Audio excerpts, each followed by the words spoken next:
Bonjour à tous et bienvenue dans cette nouvelle Open the Boîte. Aujourd'hui, on va vous présenter Corinth. Corinth, c'est le dernier jeu chez Days of Wonder par monsieur Sébastien Pochon. C'est un jeu de roll and write où vous allez lancer des dés et avec sur une petite feuille, un petit carnet, vous allez cocher des choses pour gagner un maximum de points. Ça se joue de 2 à 4 joueurs, c'est à partir de 8 ans et c'est entre 20 et 30 minutes. Ça peut même aller plus vite quand vous connaissez bien le jeu. Donc, on a une règle de jeu, la règle de jeu qui est, ma foi, plutôt simple.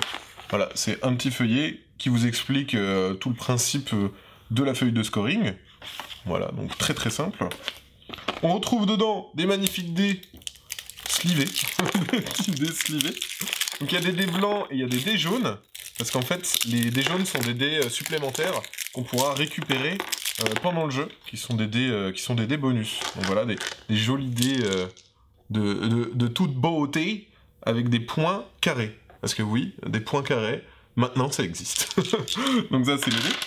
On a un plateau de jeu, donc c'est ici, lorsqu'on va lancer les dés, on va les placer sur le plateau de jeu. Donc on va placer les valeurs les plus faibles tout en bas, donc là admettons que j'ai les dés jaunes, hein, soyons fous, et les dés de plus haute valeur tout en haut. Voilà. On les place comme ça, 3, 4 et 5. Et voilà, et c'est ici qu'on choisira, donc c'est un petit peu l'endroit où la magie opérera, hein, c'est là où on va récupérer les différentes ressources. Donc ça peut être, on va prendre pour la valeur du dé ou pour le nombre de dés. Tout ça, ça va se passer ici. Donc je vous montre quand même, mais on rigole pas, c'est un gros carnet de feuilles, donc vous avez de quoi faire, hein. Il y a plusieurs parties possibles.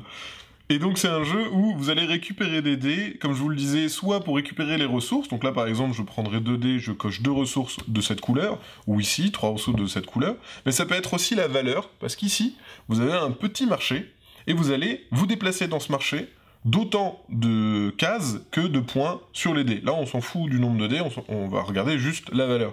Donc on va se déplacer, et quand on va se déplacer dans le petit marché, on va gagner des dés supplémentaires, on va gagner des choses à cocher ici dans notre collection, donc ça va être du vin, des épices, des tissus, etc. On va aussi gagner des sous, les sous, entre guillemets, fait office de joker, mais également la possibilité d'acheter des bâtiments. Les bâtiments ont un coût en pièces et en chèvres. Je vous ai pas parlé de la petite chèvre, on peut récupérer des chèvres, c'est quand même la classe. Donc on peut récupérer des chèvres, et contre des sous et des chèvres, on va pouvoir acheter des bâtiments, qui vont, par exemple, nous faire gagner plus d'argent quand on devra en gagner, qui vont nous faire gagner plus de tissus de bois, etc., quand on devra en gagner, etc., etc. Donc vraiment, c'est un principe de, à chaque fois on va prendre des dés, on va les prendre soit pour les ressources, quand on les coche, on gagne le nombre de points indiqués. Quand on est le premier à avoir terminé toute une série, on va gagner un bonus de points supplémentaires.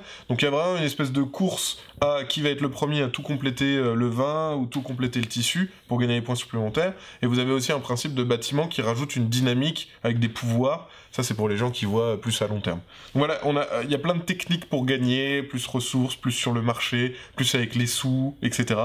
Ou les chèvres qui vont rapporter des points en fin de partie. Et voilà, c'est aussi simple que ça. Corinth, le nouveau roll and write de Days of Wonder, dans une toute petite boîte toute mignonne, plutôt facile à transporter. Et bien voilà, je crois que j'ai tout dit sur Corinth. Sur ce, comme d'habitude, on fait des gros bisous, on vous dit à la prochaine, et puis ciao!